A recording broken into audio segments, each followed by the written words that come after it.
Welcome to 4 Photos Every Farm Needs. Thank you for joining us today. For those of you that don't know me, I'm Kim Hutchinson. I'm the Executive Director of the Virginia Farmers Market Association. We work with Virginia's 200 plus farmers markets, their farmers, producers, specialty and food vendors on education, training, and resources to make sure that we have the most vibrant farmers market system here in Virginia. This webinar is being brought to you today with the support of Virginia Tourism Corporation and the Virginia's Farmers Market Lovers Trail, and a grant from the USDA AMS Farmers Market Promotion Program, working to build a certified market system here in Virginia. We at the Farmers Market Association understand that connecting with shoppers at a busy farmers market can be a challenge. Today's training will showcase how using photographs can help tremendously. In this webinar, digital storyteller and farm photographer Daniel James of Herd Ventures, we call him DJ, will explain the 4 shots every farmer needs to include on their website and at market. DJ will cover why each photo is important and how it connects with customers, sharing examples throughout. He will also walk us through how to integrate the photos into your market setup so that they are visible, but don't blow away on a windy day. You will leave the webinar with a pared down plan for adding photographs to your market display. A little bit about DJ. With a family history of farming and his personal background in small business development, nonprofits, and agriculture, DJ founded Herd Ventures to cultivate community through story. Over the past decade, he has traveled the world working with farms to understand the evolution of agriculture and the role these stories play in feeding the imagination. Based on a sprawling farm in Esmont, Virginia, he now focuses exclusively on the Commonwealth and its regional food system to help bridge the gap between content and consumption. This training is being recorded, and the recording will be available to all participants. For a better recording quality, please keep yourself muted. If you have questions, please put them in the chat, and we will be monitoring the chat throughout today's presentation, making sure that your questions are answered.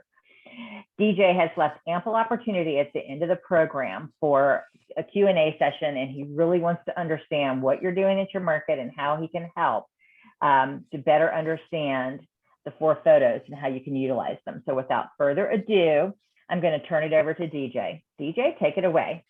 Awesome. Thank you, Kim, and love seeing your cat walking around behind you. I know. It's the best. Welcome to Zoom. I know, right? Hi, everybody. Welcome. Thank you so much for coming today. And as Kim was saying, we're going to be going over 4 photos for every farm. And this is in the context of at the market booth, but it's also going to kind of expand to, on your website, your social media, and we'll kind of dive into that. So I'll go ahead and get started.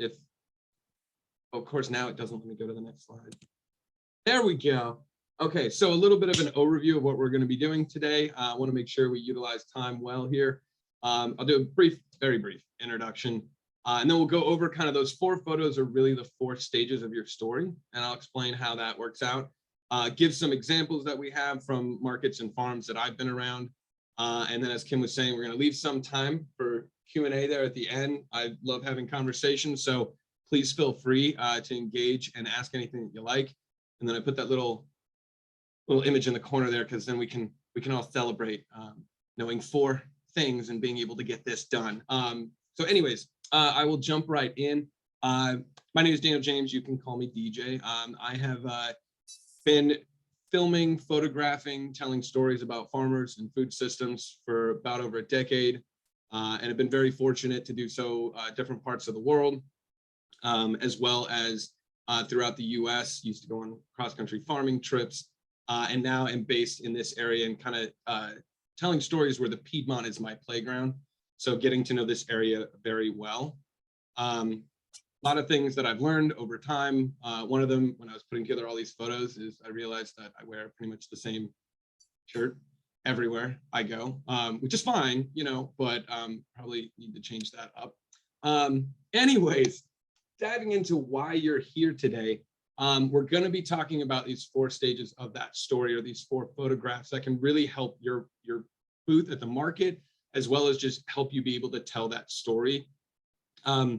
You are a farmer. The way I see farmers is as philosophers, but also as artists in their own right. But if you are farming and you are selling any of these goods, you are automatically a storyteller. So welcome. to the cult there, the cultivating cult. But a lot of the stories that you're going to be telling, sometimes it's difficult to step back and be able to see what helps people engage. So I want you to kind of envision yourself, you're at the market, you have your booth set up, and you are, depending on the type of vendor that you are, it may be a little bit different. But you're there, it's a busy day, you're trying to talk to people and engage with them. Let's say you're a meat vendor, and all you have there is coolers and a sign behind you, or say you are, selling vegetables or produce, and you have that visual display, but then, people are asking those questions like, hey, when is this in season? When is that? A lot of this, having these 4 photographs will help alleviate some of those questions, or sorry, some of those answers. But really what we're doing is helping people to ask a better question or another question. Now, I use an analogy when I talk about this with farmers a lot, so I hope this hits for people. But if not, that's okay. I can use another one. I usually allude to it like being at a farmer's market is like looking on dating apps. If some of you aren't on dating apps, that's totally fine. You don't need to be. But the thing that you understand is that, people are walking by and they only have so much attention. And a lot of the times the way it looks like is, you could even be offering them some food or samples and they're just like swipe left, swipe left, swipe left.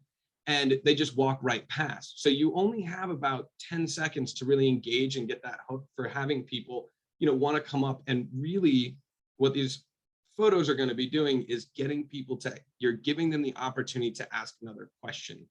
Also, just to keep with the metaphor though, you'll have some people that'll put up profiles and it's like the same photograph of them like 4 times or 5 times, tells you nothing about them. And then you're just sitting there going like, awkward. How do I start a conversation here? So that being said, you can think of it this way too, but when you're at your booth there, you're trying to engage a conversation. It's mini dates. You're just going on a lot of them and you're trying to sell that product that you have. So a lot of what these photos will be doing, and we'll kind of go through them in depth individually, but I think on most webinars, you usually have to wait a half an hour before you get to the bulk of it. This is it right here. Seeing the farmer on the farm, seeing the land itself, seeing that food item in its environment, and seeing food on the plate. Another way to look at this is also seeing it as kind of in 2 ways, but past, present, future.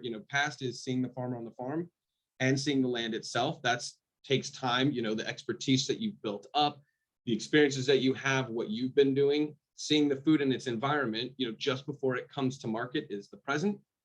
And then seeing food on the plate allows customers to be able to envision the future, right? Them buying that product and actually consuming it in some way. And again, same thing, talked with vendors about this before where, I'm selling kohlrabi. And people are like, awesome.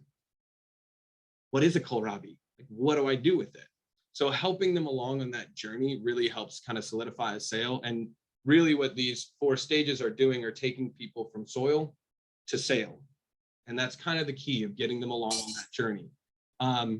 So basically what these 4 photos will do is get people to slow down. They'll be able to see something visual that'll pull them in. And then you are able to talk to them and have that conversation, whether it's short, whether it's long, and possibly it'll allow them to be able to learn something new that they haven't, but they now feel engaged. They feel like they've been able to at least glimpse the farm. The last point I want to make on this slide is, certifications are great. I know there's pros and cons to different aspects of it. One of the biggest things is that these 4 photos, think of them that way too, as another means of a certificate in a sense. It's a sense of validation. You're getting trust from your consumers through transparency, through showing them. There's tons of farms and, it's hard for consumers to envision when you say, oh, I have this many acres and I'm out in this county. Well, as we go through these, you'll be able to see how you can be able to pull them into that conversation a little bit better. So we'll start off first with talking about photos of on the farm. I've done a lot of photo shoots with different farmers, and I wanted to kind of put together, because I think it's one of those things when you talk, especially from the farmer's perspective, everybody knows they're pretty, but nobody wants to show it off kind of thing. It's one of these aspects of, you don't have to necessarily, you can see on some of these photographs, it's kind of like a farmer headshot. you may have some of these images already. It's really just figuring out which one maybe you're missing in a sense. But you can do this indirectly as well. I have some photos on here too. You see Claudia's there from Sweet Green Farm, and her hat's kind of covering, but you can still be able to identify that that is a person. And again, it brings in that human element. And we'll talk a little bit about this narrative I talk about with, human, macro, micro, and human again. So you have this human attachment where you see somebody on the farm, who that person is, where they are, that they are actually the person doing this work. And then when you're talking about the land itself, that's your macro, looking at the soil if you're a vegetable farmer, or if you're doing livestock, seeing the actual landscape, where that's the focus. And then micro, where something close up in terms of that product or that animal or plant, and then back to the human with on the plate. So we'll kind of, as I go through this, I'll touch on those again. I've done some shoots too, where we have, farmers where there's a gentleman named Reese, we were shooting out in Colorado, and, we had close-up shots, him interacting with the animals. If you already have one of these shots, then that's fantastic. If you think that it's better to have, your whole family there on the farm, we'll see that in some examples too. It's really just about highlighting the fact that you are that person that is there. And if aspects of your personality come out in that shot, that's great. Got a young hemp farmer down there as well, and took a serious, photograph of him, and then had fun with it. He loves hemp very, very much. And so took a shot of that. And then, onto the other side of things too, have Kevin over there in the bottom corner over there, and he, didn't necessarily want to be front and foremost and having a shot. So we put his products in front over at Mill Gap Farm, where he does maple syrup. And same thing though, it just allows people to know that this product has a person attached with it, and that increases that narrative and also that value of that product you're selling. We'll jump to the next one of the land itself. If any of you have the opportunity to have somebody with a drone come out, it is really helpful, especially when you're explaining to folks, what the farm looks like, who we are. And again, for consumers, it's really inviting for them to be able to not only, talk to, the vendor behind the booth there, but also to kind of engage with that property in a sense too. They get that sense of, they know where this is coming from. And for some of these examples too, I'll point out one in particular in the bottom left there. That's Daniel Griffith's farm, Morgan and Daniel Griffith, but over at Tim Shoal Wildlands. And, they practice a lot of regenerative agriculture. We're talking about rotational grazing in terms of their pasture management is a big part of their farm. And in that photo, you can see where the cattle have been grazing, and then the fence has been let down, and now they're on to fresh pasture. So same thing, having that photo available for people to look at tells a story in and of itself, but allows folks to then visualize that and then start that conversation and ask another question too. And chances are it's a deeper question, or something that's going to be a little bit more where they feel like when they go home and they're eating something or consuming a product that you've sold them, that they know something more about that, and they're more engaged in that narrative and in, buying local, and especially buying from somebody that they have actually seen. Same thing with another example too on the right over there. If you're not, don't have access to a drone, it's really fine. These shots, or the second one, is that macro shot. So it's the idea of taking something that the land is the main focal point. And we'll see on the next slide how that differentiates from the plant or animal in its environment. But this should really be, and if you're a vegetable farmer, or if a lot of your practices really revolve around like soil health, that's where that photo in the middle is. Again, I'm always trying to combine, 2 or 3 of these aspects into one photo, but the main aspect should be around that. So for instance, seeing that human element of the hand on that soil, and that it's black gold there. Again, same thing. Somebody can ask like, oh, why does it look that way? And you can talk about some of those practices that you have or why it's important. And then same thing with some of these other images. Just make sure to remember that the main focal point is the land itself. And if you can have other aspects integrated into that, fantastic. The next one we're going to go over is plant or animal in its environment. So as opposed to the last slide too, where the land is the main focus, this should really be a close-up. I've tried to do a balance of plant and animal in a sense, but same thing with, say you're it's honey that is the example that you have. Not necessarily the product in the jar, because you will have that on display wherever you're at. But if you have an image that is eliciting kind of like, the combs where you can see them and seeing the honey drip out or something like that, this is a photo that should be kind of like, when people envision it and they look at it, it's the day before that came to market, or in their mind, it's, that last day. Now, for some folks, I know, like we have small animals in the corner and the goats. That's actually on Caramount Farm there in the bottom left. So they do a lot of goat cuddling and things like that. So again, that's an opportunity for that farm to bring up the fact that they have these agritourism aspects. And that's something else that if your farm does do anything around agritourism, that's a wonderful opportunity at your booth to be able to bring that up and talk to people and engage them to, again, build that relationship and get them one step closer, asking another question and saying, when can I come?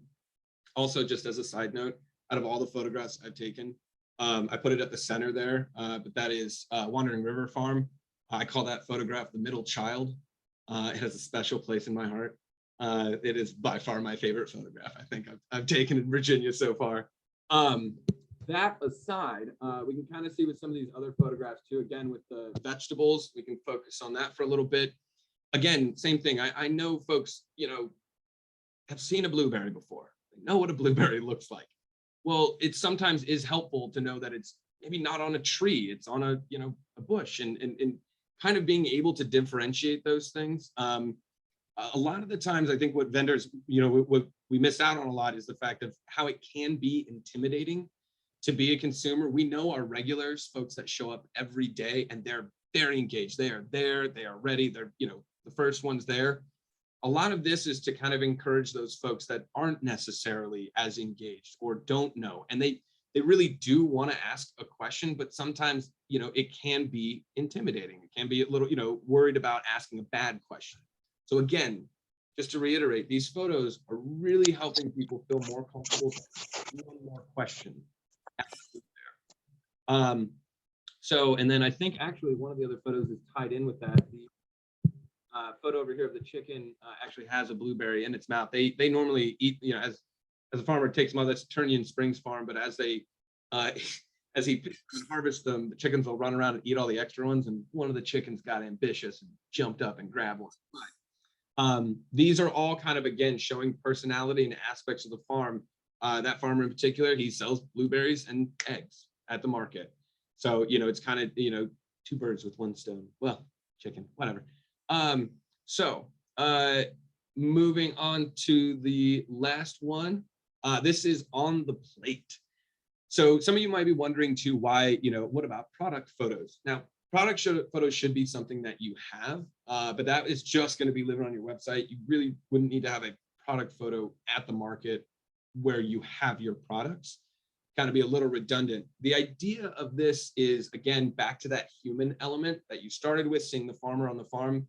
This is an image that allows your customers to be able to engage again and say like, ooh, that's what I want to do with that. I always try to emphasize also, adding other products, maybe that aren't yours as well. It doesn't need to be just your, cheese by itself. You can have bread next to it, have some grapes, have some other aspects that they can envision then, an idea of where they're going to be putting this or how they might be able to consume this. This is especially important for meat vendors. I think having some do, some don't in terms of, cooking product that's actually there so people can try and taste it. But it's really hard for folks to be able to envision something if they can't, see an image at the end. And same thing, we did work with I've done work with restaurants where, we filmed out at the farm and talked to them and then brought it to the restaurant. Also, for those of you that do have a relationship with a restaurant or sell something at any one of them, get that photo from them. Get them some product or however else, or wherever you have a collaboration. And if you ask them though, like, hey, can you guys take a picture of this, like on a dish that you guys have made? Like, we would love to promote that too at the market. And you get that cross collaboration. And usually they have foodie photographers. So usually it looks nice. Another thing to mention on this as well is that, you know, it's kind of like when you look at menus online, you know, it's great to have a recipe on there, but if you actually have this image that goes with it, it doesn't answer everything for folks or tell them this is how you have to consume this, but it does give them an idea of how they can incorporate it. So I think it's something that, same thing, it takes them to where, you know, once I purchase this, now I know how I'm going to use it and where I'm going to put it. So given all of those, I'm just going to run through some examples of the 4 photos for individual farms, and just kind of putting those together so you can get an idea. And then later, I'll just show you some examples of how this can look maybe at your booth or, you know, on a banner or on a sandwich board or something. So we'll kind of get into how it can be utilized. For right now, this is a good example of Tim Show Wildlands. So these would be 4 photos that if they had a market booth set up, these would be great to have out. See Daniel and Morgan there, and they've got their family walking around, and you can also see the fence line there. Like I'd mentioned earlier with the land itself, you get an idea of the regenerative practices. And then also, you know, seeing the animals themselves, kind of a playful photo, but seeing how these animals, these are being raised the whole time on their farm. Also something to mention about the on the plate, it's not always necessary to have it, you know, fully cooked dish. It can be like a mise en place setup, or, you know, you see a board with like a bunch of different, you know, cheeses and charcuterie, but like that aspect of how, you know, your food item or your product integrates into their experience is what's important, right? So you can have that as an aspect of it, but it doesn't have to be just, you know, again, going back to meat vendor for this one, just like a huge steak that's sitting there. Doesn't always have to be that. In terms of veggie and herb, same thing. We have Catherine here, who is with Gathered Threads. Does a lot of medicinal herbs on her farm and does these spice packets and a lot of other things. So you can see in the photograph there, I put it as a bonus, but it is helpful. This is kind of like, I know we're talking about 4 photos, but it's kind of a 5th. And that 5th is if you're, you know, a photo of you at the market. This is, again, not to put on your market booth, that'd be a little, you know, inception. But it's a great photo to have so that, you know, you can post that on social media and be able to, so folks can identify how to find you, what your setup is, especially if you do have, you know, a nice table, nice stand, other things that kind of, you set it up the same way every week. I know with a lot of vegetable produce farmers, you know, it changes as we get into the main part of the season. You know, you got full rows in a shopping area. Take the photo then. It looks really good. But yeah, same thing too. This is an example of being able to see an aerial view and getting that whole aspect of the farm, the kind of the scale, the scope, what it takes to make these spice packets and kimchi and other aspects of what they sell there. And then same thing with plant slash animal in the environment that is not an animal. But you can be able to get a good idea of, again, that conversation of this is what it looks like. You know, I used to play a game with folks when I cooked for them when they would come over, where I keep all these baby mason jars unlabeled, and it just has, you know, like full cardamom or whatever. I'll have them smell it, but they've never seen it before as a full. They've only seen it, you know, in the McCormick and whatever jar. So it's helpful to be able to, again, tell that narrative, and again, it makes people, it pulls down that veil of intimidation in a sense, or unfamiliarity, and again, it makes them feel like they know this plant, this animal. And then same thing with on the plate. I'm gonna be real honest. I didn't have a photograph of her stuff, and that I used 2 or 3 of her spice packs on a dinner that I put together. So that's what that photograph is right there, and you're welcome. Next, we'll go over to, so this is Autumn Olive Farm. This is Claytranium. And so same thing, I want to give an example of essentially, you know, like if you don't want to be directly on camera or in the forefront, you know, he's blurred out in the background, but those that I'm holding there is actually, those are autumn olives. It's an invasive species that is all over the farm around the edges there, and he ended up turning it into, you know, feeding that to the pigs as part of their diet. So again, it tells an important aspect and story around that farm. And same thing, you know, the farmer that's out there. Next on there too, the land itself. Same thing. This is a good example of when you have the main focus being the land, And you can see that's how the pigs there are foraging and out in the field there. And the second photo is, in my mind, though, much more focused on the animal itself as like the focal point of that image. So that's the kind of the differentiating factor around, we'll say, meat products. And then the last photo there is actually from Craig Hartman has a place, Barbecue Exchange, and they source from Autumn Olive. Again, a great relationship, and have a photograph there that kind of tells that story, people being able to see, mouthwateringly, what that can turn into. And so again, you're telling that story from soil to sale. Let's see, I think I have one more example. Yeah. So this is Be Conscious Baking. So to give an idea of like a value add. Now, I don't want to overcomplicate this. So, sometimes folks, it's like, oh, I sell produce and meats, and I have 15 things that I sell. I think that's fine. It's just whichever one you're going to get the most conversations on, or whichever is eliciting kind of that narrative that allows you to engage folks and make them feel a part of the farm. For example, the name is in the farm here is Be Conscious.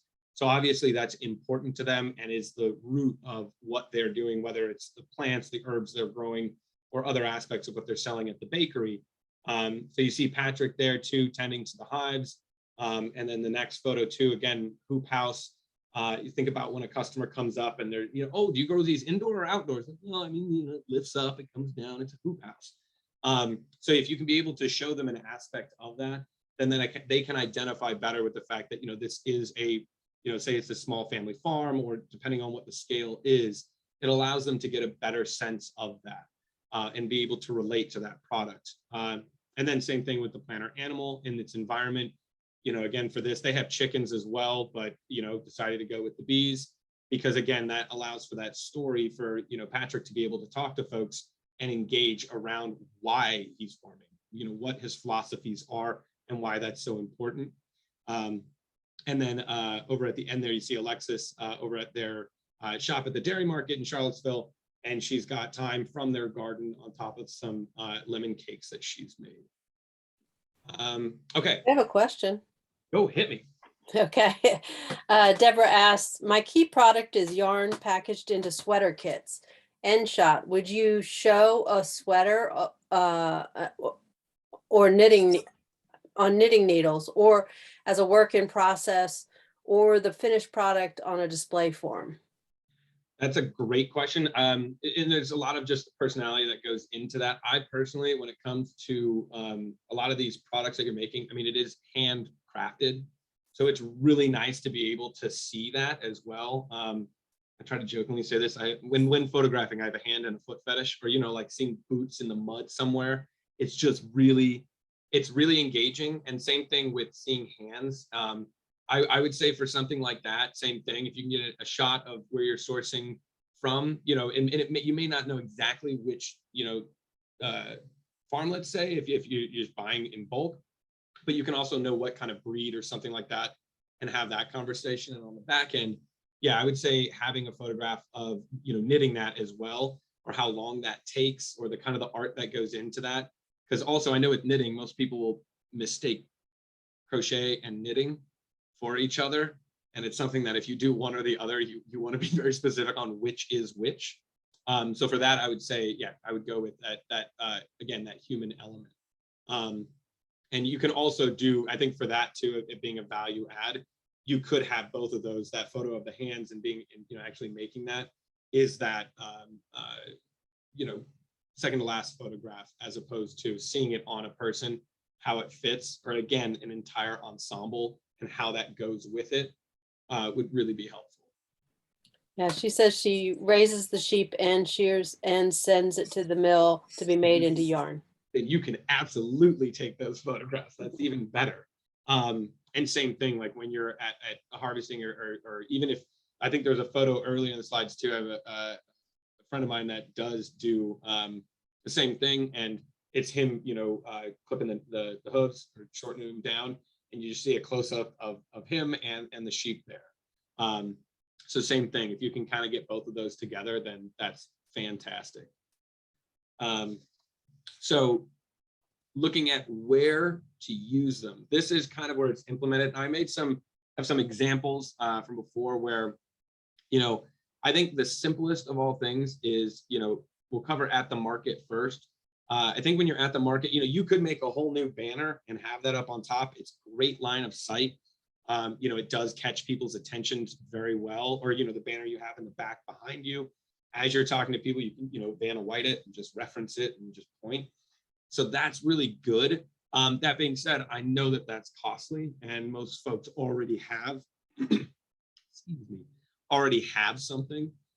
So what I would say the better option would be is to print something out.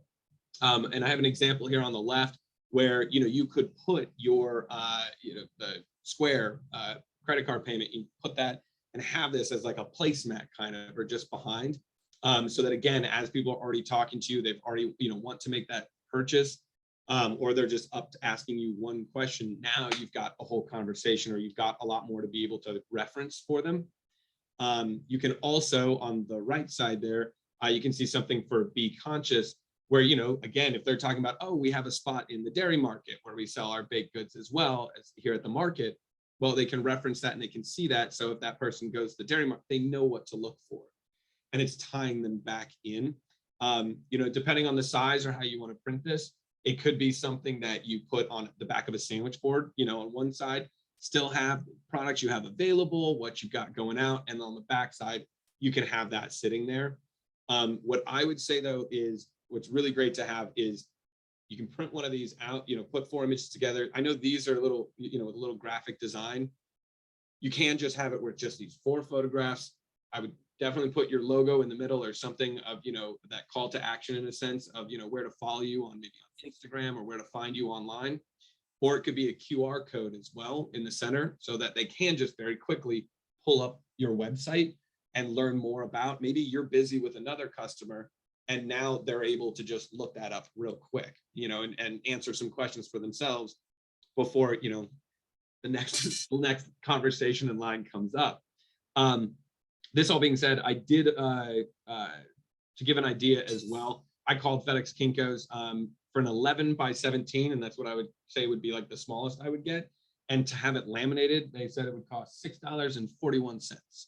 So it's something that really your time is going to be taken up in getting these photos. If you probably, and like I said, most of you already have maybe 2, or have, if you have all of them, then great. It's just putting them together so that it is those differentiating angles. And same thing, getting people to be able to go from soil all the way down that story. So that's really where your time is going to be taken up. And speaking of time, kind of now's the time to do this, because I know everybody's busy. I know this is like the beginning of the busiest part of the year, but everything looks really good right now. So don't wait until fall or winter when it's just scarce and, you're sitting there going like, oh, I have time now. It's something, and we'll talk a little bit about, how maybe to go about getting these photographs. But I would say for at the market, this is one of your best bets, is just having it laminated so you can put it on the table, have it displayed. Same thing, it won't get ruined, doesn't take up space, and won't get blown away in the wind, which is kind of important. Again, if it's on your sandwich board, same thing. Or if it's on an actual banner, all of those are viable options.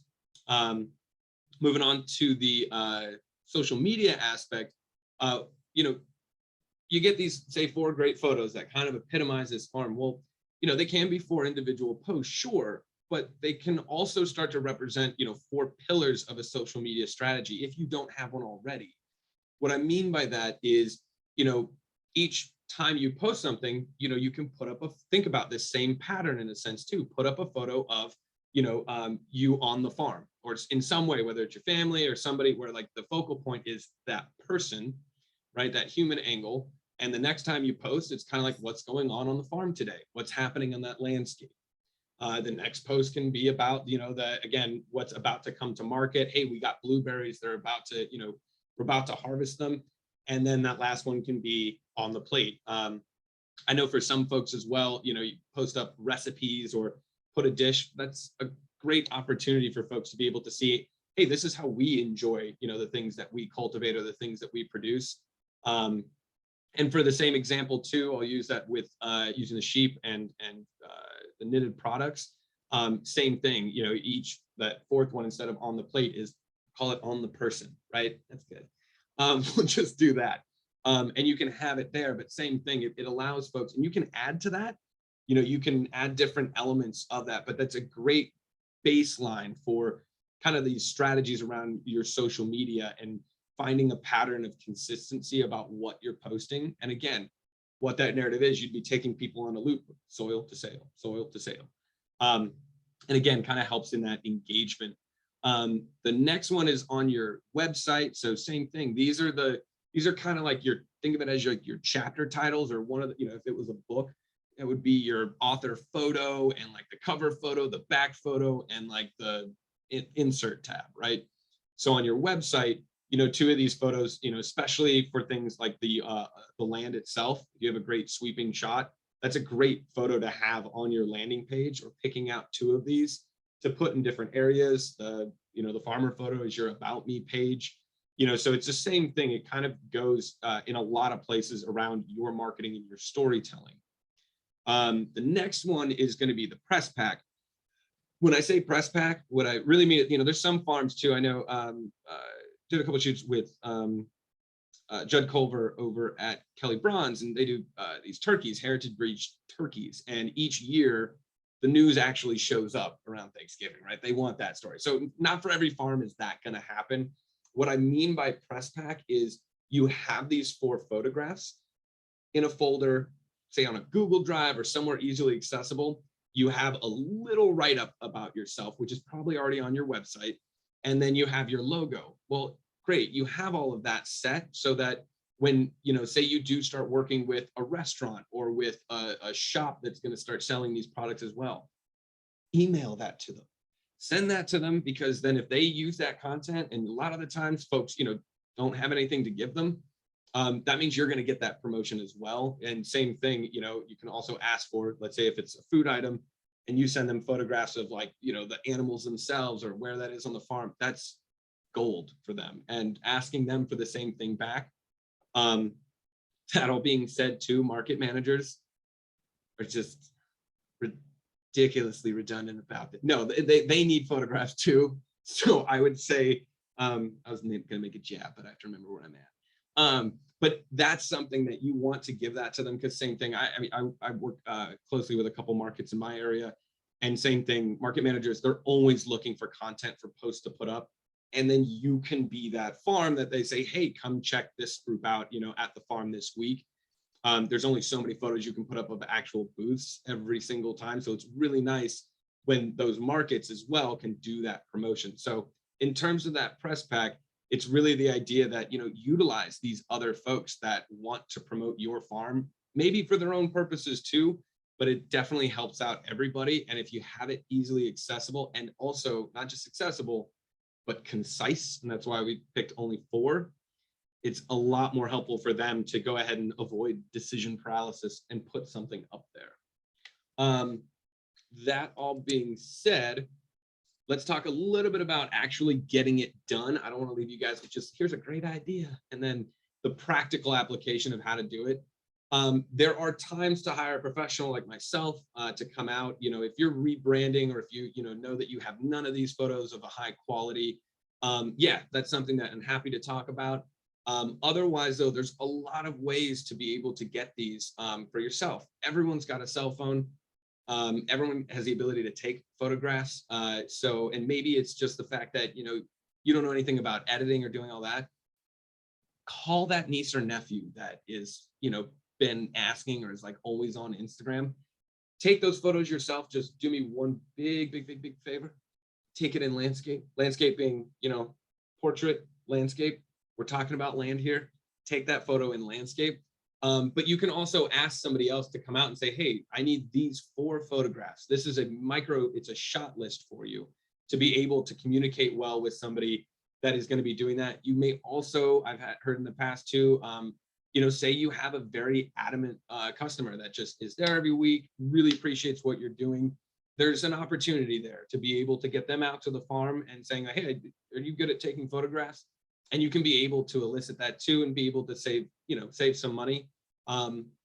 Again, going into printing, yeah, I don't know for the banners so much, but in terms of printing these out, again, I would say 11 by 17 is really going to be good. You want it to be big enough and long enough that, again, it doesn't blow away, but getting it laminated is really important so that you can just pull that in and out, wipe it down, sprinkle some dirt on it. I don't care, but like, it's gonna be much easier to carry that around. And it's just one simple thing to put down.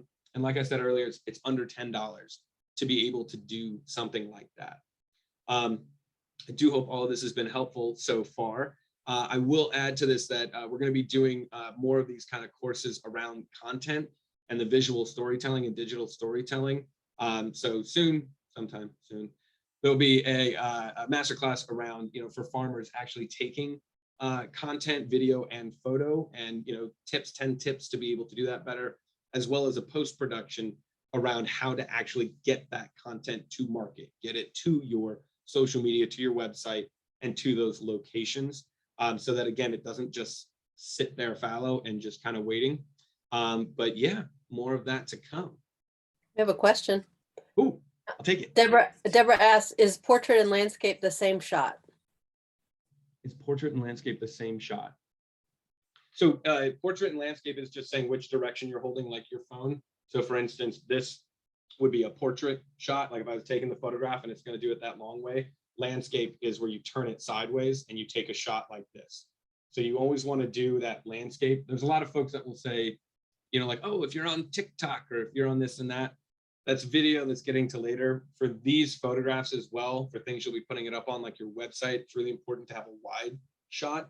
And you can always crop into that. Say if it's a social media post, you can take the square out of it, but always, yeah, landscape, turn it sideways. Any other questions?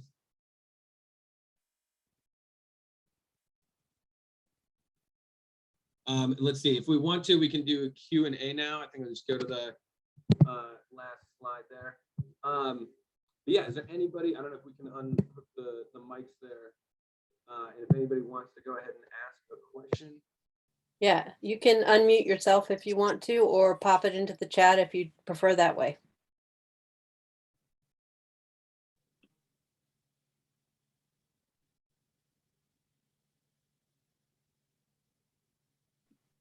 It's a quiet group. I answered everything. Oh no, I'm trying to think things through. Hold on. Give us time. We'll come up with questions. I was going to say everyone ran outside and started taking pictures. That's what happened. Kristen asked, do you recommend any printing companies online or in person?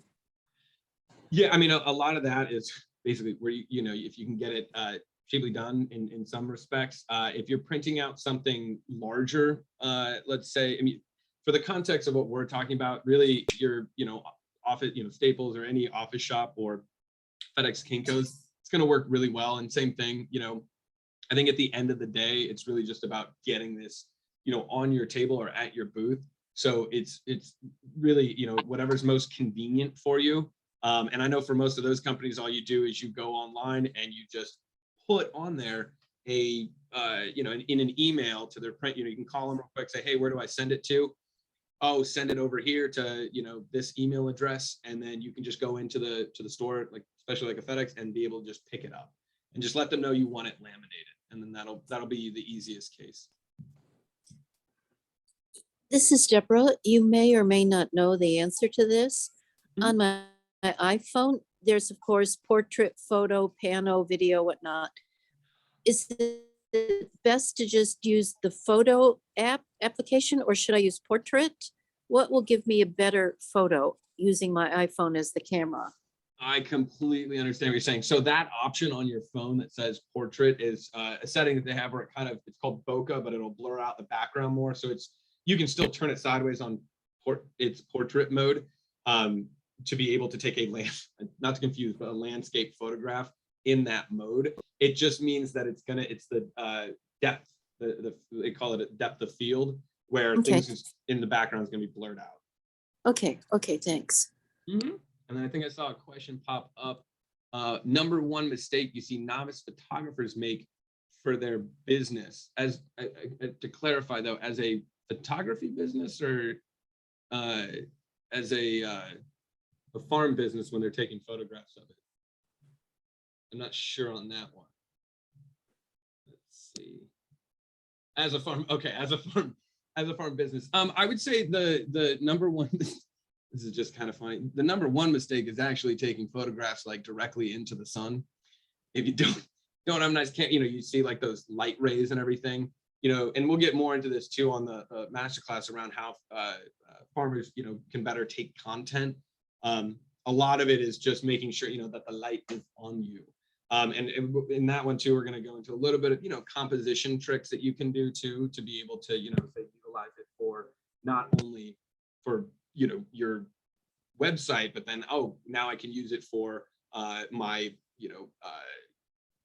Instagram or something like that when you're cutting it down. So I'd say that's one of the biggest mistakes that I see is it's lighting, letting the light fall on, or, taking a shot in the middle of the day when it's really harsh, shadow and light, and you got things blown out in the background.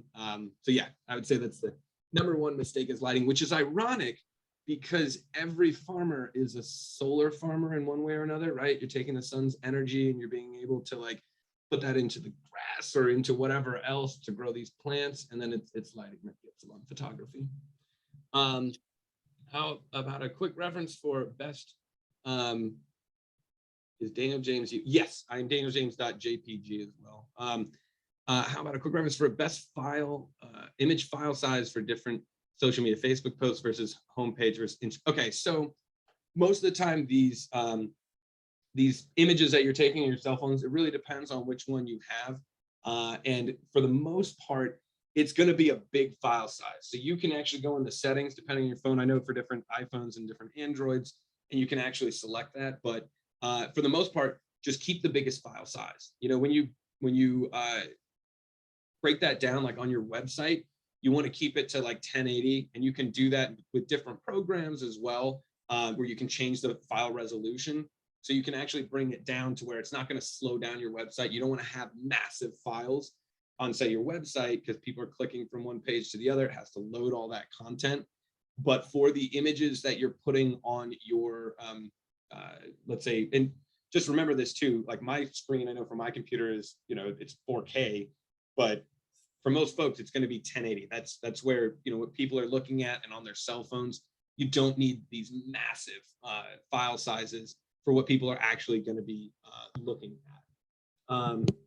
Let me see. I think Nav has a question. Did you see that? I have a cooking paste. So do you think for my product, the steps will be first to take pictures of the ingredients, then cooking process, then product, and then on the plate? Or do you have more ideas regarding cooking paste? Yeah, so for a cooking paste, and that's a great question. So also just remember in that too, pictures of the ingredients will be fine if you're in that photograph as well. Like having the ingredients laid out in front of you, and you're standing there with a spoon or a spatula or whatever you're going to be using to put that down, or your hand on a blender, I don't know. Things like that are going to be really good. So again, talk about this is what we utilize. This is, all the tools, and I am the person that is creating this. And then same thing with in terms of, product on the plate. And again, same thing, don't be shy about giving people ideas about, I'm sure there's like 2 or 3 things that they know, boom, I can use this paste in the simplest way. So have that, sure, but also kind of step that up a little bit too, so that people get more creative. They find more avenues to be able to use your product, so that they don't just think, oh, it's only for this one thing that I usually tell people about. Or if you have that there, at your booth where they can taste it and try it, you already have that there. You have that example. Give them another example, maybe in that last photograph. And you mentioned a masterclass. Where can we find information for the masterclass? Mary, you. So if you please join the newsletter from VAFMA. It's if you go to vafma.org and scroll to the bottom of the page, there's a place where you can sign up for our mailing list, and we will send out information as soon as it's available. Awesome. And and I guess getting close to the end of the hour there, we'll just say, feel free to reach out to, you can follow me on Instagram over at herd.ventures. And if any of you have any other questions, feel free to write me an email. And if you have any needs around doing, photo videos about farms or just telling those stories, or you just need some advice around how to do a better job for yourself, feel free to reach out. I talk to farms all the time, all over the state, and it's a pleasure. Kim, are you here? Sorry, can you post the website for VAPA in the chat window? Sure. Thanks. I'll take a screenshot of it. So, and we will be sending out a link to this recording as soon as it's uploaded to YouTube. And then I will also share the link to the mailing list. If anybody isn't on there, definitely, if you enjoy programs like this, we have more coming out. And thank you, Katie, for sharing DJ's website. And I think Kim's had to leave. So just thank you so much, DJ. This has been extremely helpful. We also want to thank the USDA AMS for providing funding for this program and others, as well as Virginia Tourism Corporation. And if you haven't heard about our Virginia's for Farmers Market Lovers Trail, please visit vafma.org and learn all about it. We have a farmers market trail in Virginia, and we're going to be promoting agritourism excursions out of markets. It's a great thing to come. So thank you, everybody, for joining us. And anything else, DJ? That's it. Okay. No, that's it. I'm gonna go have dinner with my parents. It's my birthday. So This sounds thank great. you all very much. Appreciate it. Have a good one. Thank you all.